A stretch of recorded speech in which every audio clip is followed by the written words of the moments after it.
I just want to express my complete opposition to H.R.1. I am also against H.R.1. We cannot let this happen. For the public comment portion of our meeting, we had a tremendous outpouring of people concerned about what is H.R.1, which is in the House bill, and at the Senate is actually S.1. But it has to do with the elections and nationalizing elections and taking away the rights of states to run their elections. H.R.1 is also unconstitutional. Like I said earlier, each state currently has the right to oversee and regulate elections under the Constitution. We really need to make sure that it never goes away. I've been reading the legislation. I read it all the way through, and now I'm going through and trying to answer each one of the phases of this legislation. I know that there's an excess of 20 phrases that require states, which is in total contradiction to the 10th Amendment of our Constitution and states' rights.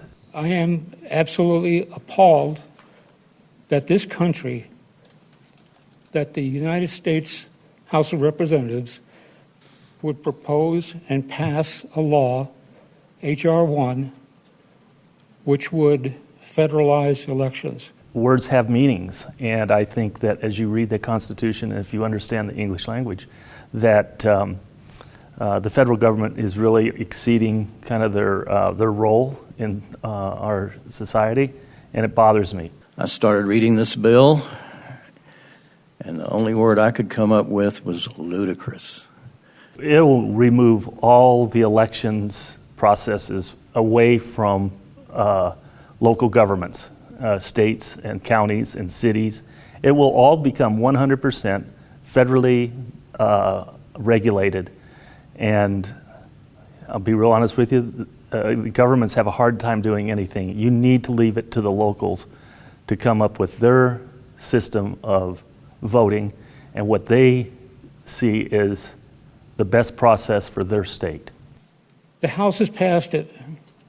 It's gone to the Senate. We have one opportunity now in the Senate to get this thing rejected. Silence is acceptance. And if you don't speak out, it is the assumption that you are okay with whatever's going on. And I think that that's where our society has really lost track of what's going on at the federal level. They're way too disconnected from the day-to-day lives of people out here trying to make a living.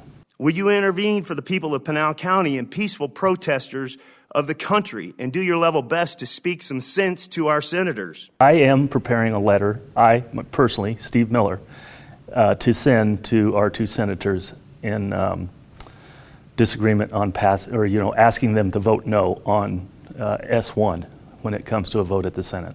There's 9 of us that in 1 day's notice, less than 24 hours notice, dropped what was going on in their personal life and came up here with me to address you people, to let you know that the people in your district are very upset and concerned about this horror of a bill. I would hope that there's more people with the same kind of passion and that they will reach out to their legislators and call out how serious this legislation can be to our liberties and our freedoms.